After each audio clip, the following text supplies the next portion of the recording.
ಹರೇ ಶ್ರೀನಿವಾಸ. ಸ್ನೇಹಿತರೆ, ಅಧಿಕ ಮಾಸದಲ್ಲಿ ಕೊಡ್ತಕ್ಕಂತಹ ದಾನಗಳ ಬಗ್ಗೆ ನೀವೆಲ್ಲ ಈಗಾಗಲೇ ತಿಳ್ಕೊಂಡಿದ್ದೀರಾ.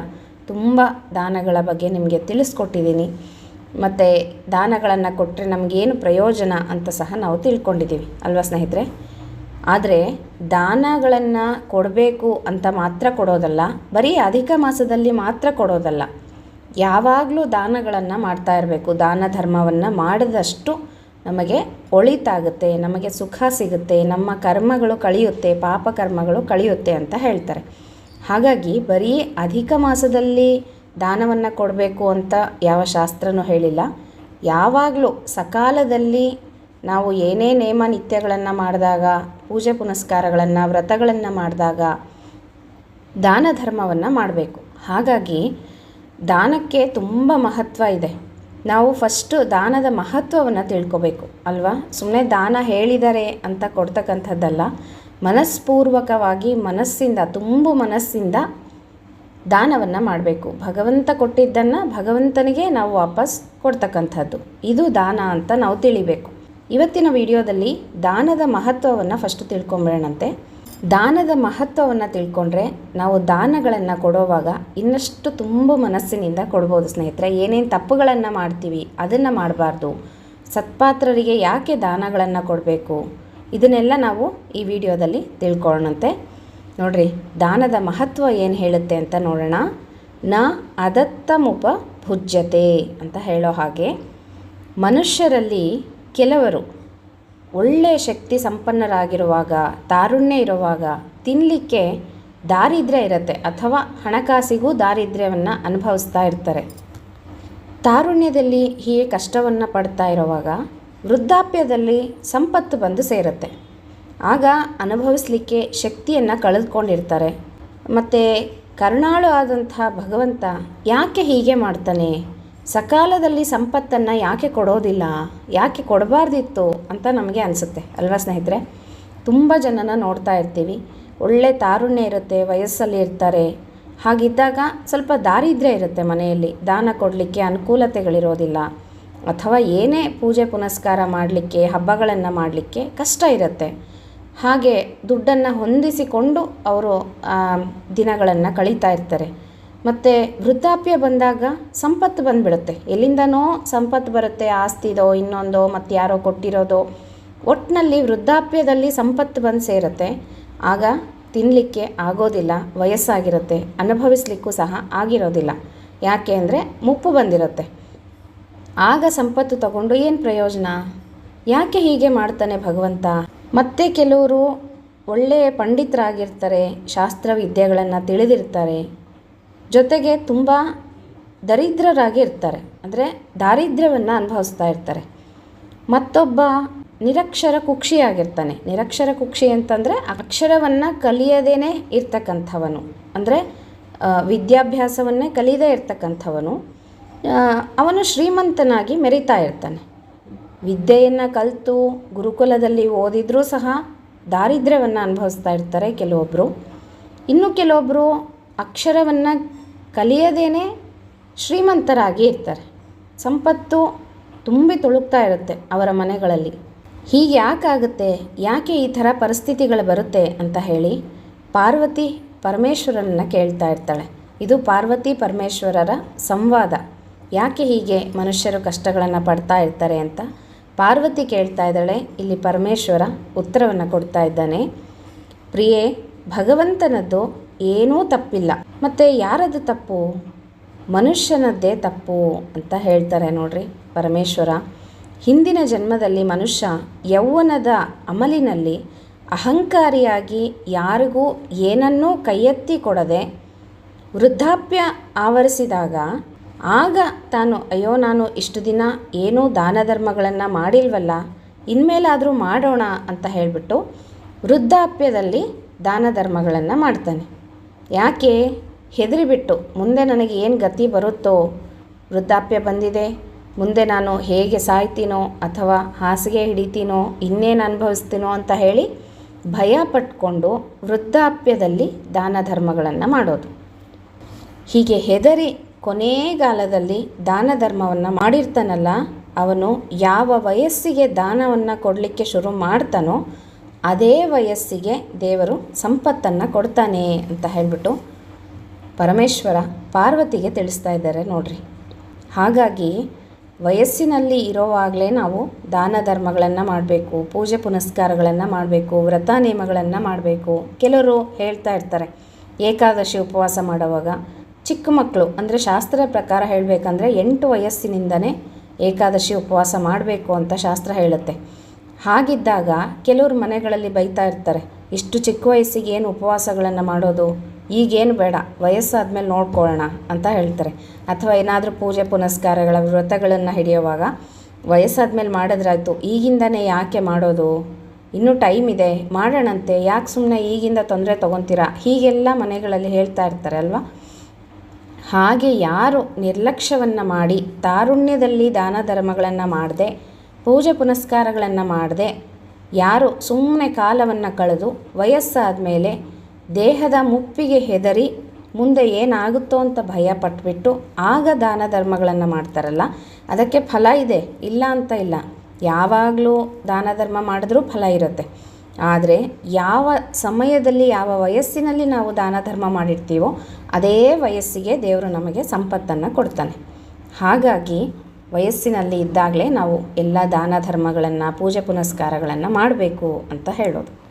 ಮತ್ತು ಹಿಂದಿನ ಜನ್ಮದಲ್ಲಿ ಚೆನ್ನಾಗಿ ವಿದ್ಯಾದಾನವನ್ನು ಮಾಡಿ ಮುಂದಿನ ಜನ್ಮದಲ್ಲಿ ಒಳ್ಳೆಯ ಪಂಡಿತರಾಗಿ ಹುಟ್ಟುತ್ತಾರೆ ಅಂತ ಹೇಳ್ತಾರೆ. ಅಂದರೆ ಯಾರು ವಿದ್ಯಾದಾನವನ್ನು ಮಾಡಿರ್ತಾರೋ ಅವರಿಗೆ ಮುಂದಿನ ಜನ್ಮದಲ್ಲಿ ಒಳ್ಳೆಯ ಪಾಂಡಿತ್ಯ ಅಂದರೆ ಇನ್ನೂ ಹೆಚ್ಚಿನ ಬುದ್ಧಿಶಕ್ತಿ, ಪಂಡಿತರಾಗಿ ಹುಟ್ಟಲಿಕ್ಕೆ ದೇವರು ಅನುಗ್ರಹವನ್ನು ಮಾಡ್ತಾನೆ. ಹಾಗಾಗಿ ವಿದ್ಯಾದಾನವನ್ನು ಮಾಡಬೇಕು. ಯಾವುದೇ ಅಪೇಕ್ಷೆ ಇಲ್ಲದೆ, ಹಣಕಾಸಿನ ಒಂದು ಅಪೇಕ್ಷೆ ಇಲ್ಲದೆ, ಆಸೆ ಇಲ್ಲದೆ ವಿದ್ಯಾದಾನವನ್ನು ಮಾಡಬೇಕು ಅಂತ ಶಾಸ್ತ್ರ ಹೇಳುತ್ತೆ. ಮತ್ತು ಬರೀ ವಿದ್ಯಾದಾನವನ್ನು ಮಾಡಿಬಿಟ್ಟು ಯಾರಿಗೂ ಕೈ ಎತ್ತಿ ಒಂದು ಕಾಸನ್ನು ಕೊಡದೆ ದಾನವನ್ನು ಮಾಡದೆ ಇದ್ದರೆ ಮುಂದಿನ ಜನ್ಮದಲ್ಲಿ ವಿದ್ಯಾವಂತನಾದರೂ ಸಹ ಅವನು ದಾರಿದ್ರನಾಗಿಯೇ ಇರ್ತಾನೆ. ವಿದ್ಯಾದಾನವನ್ನು ಮಾಡಿದರೂ ಸಹ ಬೇರೆ ಯಾವ ದಾನ ಧರ್ಮವನ್ನು ಮಾಡಿರೋದಿಲ್ಲ. ಹಾಗಾಗಿ ಅವರಿಗೆ ದಾರಿದ್ರ್ಯವನ್ನು ಕೊಟ್ಟಿರ್ತಾನೆ ದೇವರು ಅಂತ. ಮತ್ತು ಇನ್ನೊಬ್ಬನು ಹಿಂದೆ ವಿದ್ವಾಂಸನಾಗಿದ್ದರೂ ಸಹ ಯಾರಿಗೂ ವಿದ್ಯಾದಾನವನ್ನು ಮಾಡಿರೋದಿಲ್ಲ. ಉಳಿದ ಸಂಪತ್ತನ್ನು ಧಾರಾಳವಾಗಿ ಕೊಟ್ಟುಬಿಟ್ಟು ಈಗ ನಿರಕ್ಷರ ಕುಕ್ಷಿಯಾದರೂ ಸಹ ಶ್ರೀಮಂತನಾಗಿ ಇರ್ತಾನೆ. ಅಂದರೆ ಹಿಂದಿನ ಜನ್ಮದಲ್ಲಿ ವಿದ್ವಾಂಸನಾಗಿದ್ದರೂ ಸಹ ವಿದ್ಯಾದಾನವನ್ನು ಮಾಡಿರೋದಿಲ್ಲ. ಆದರೆ ಎಲ್ಲ ಸಂಪತ್ತನ್ನು ಧಾರಾಳವಾಗಿ ದಾನವನ್ನು ಮಾಡಿರ್ತಾನೆ. ತನ್ನ ಹತ್ರ ಇರುವಂಥ ಎಲ್ಲ ಸಂಪತ್ತನ್ನು ಧಾರಾಳವಾಗಿ ದಾನವಾಗಿ ಕೊಟ್ಬಿಟ್ಟಿರ್ತಾನೆ. ಹಾಗಿದ್ದಾಗ ಮುಂದಿನ ಜನ್ಮದಲ್ಲಿ ಅವನಿಗೆ ವಿದ್ಯೆ ಹತ್ತೋದಿಲ್ಲ, ಅಂದರೆ ಅಕ್ಷರ ಸಹ ಕಲ್ತಿರೋದಿಲ್ಲ. ಆದರೆ ಸಂಪತ್ತು ತುಂಬಿ ತುಳುಕ್ತಾ ಇರುತ್ತೆ ಮನೆಯಲ್ಲಿ. ಹೀಗೆ ಈ ರೀತಿಯಾಗಿ ದೇವರು ಅನುಗ್ರಹವನ್ನು ಮಾಡ್ತಾನೆ ಅಂತ ಹೇಳಿಬಿಟ್ಟು ಪರಮೇಶ್ವರ ಪಾರ್ವತಿಗೆ ತಿಳಿಸ್ತಾ ಇದ್ದಾರೆ ನೋಡ್ರಿ.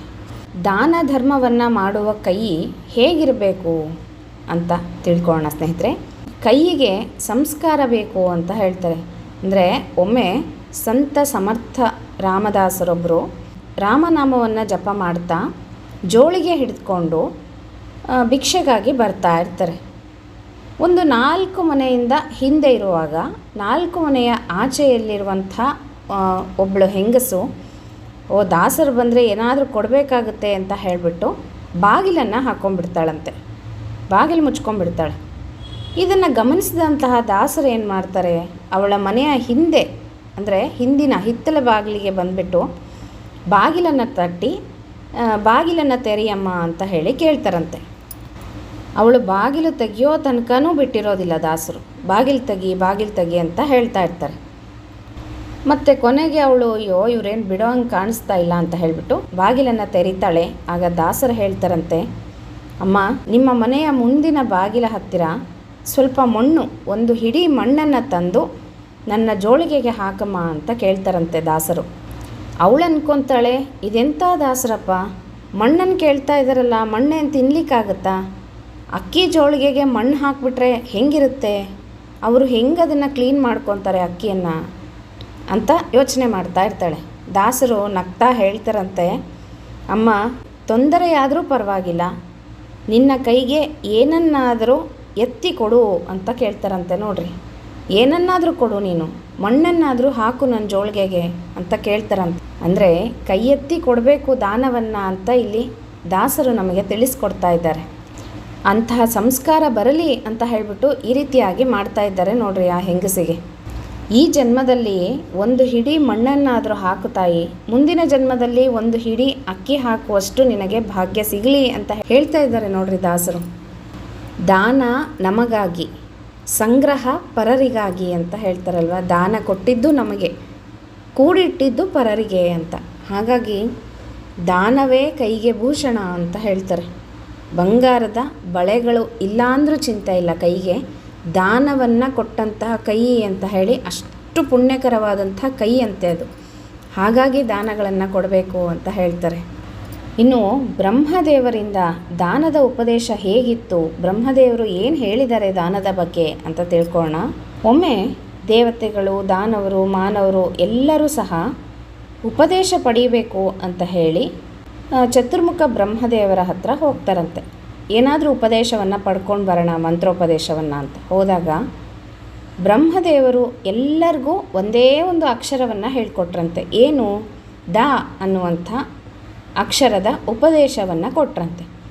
ಎಲ್ಲರಿಗೂ ಆಶ್ಚರ್ಯ ಆಯ್ತಂತೆ. ಇದೇನಪ್ಪ ದ ಅಂತ ಹೇಳ್ಕೊಟ್ಟಿದ್ದಾರೆ, ಏನಿದ್ರ ಅರ್ಥ ಅಂತ ಹೇಳಿ ಎಲ್ಲರಿಗೂ ಆಶ್ಚರ್ಯ ಆಗುತ್ತೆ. ಆಗ ಬ್ರಹ್ಮದೇವರು ಹೇಳ್ತಾರಂತೆ, ಫಸ್ಟು ದೇವತೆಗಳಿಗೆ ದಮ ಅನ್ನುವಂತಹ ಇಂದ್ರಿಯ ನಿಗ್ರಹವನ್ನು ಮಾಡ್ಕೋಬೇಕು ಅಂತ ಹೇಳ್ಕೊಡ್ತಾರೆ. ನಂತರ ದಾನವರಿಗೆ ದಯೆ ಅನ್ನುವಂತಹ ಇಂದ್ರಿಯ ನಿಗ್ರಹವ ಪಾಠವನ್ನು ಕಲಿಸ್ತಾ ಇದ್ದಾರೆ. ಮತ್ತು ಮಾನವರಿಗೆ ಲೋಭಿಗಳಾದಂತಹ ಮಾನವರು ಅಂತ ಹೇಳ್ತಾ ಇದ್ದಾರೆ.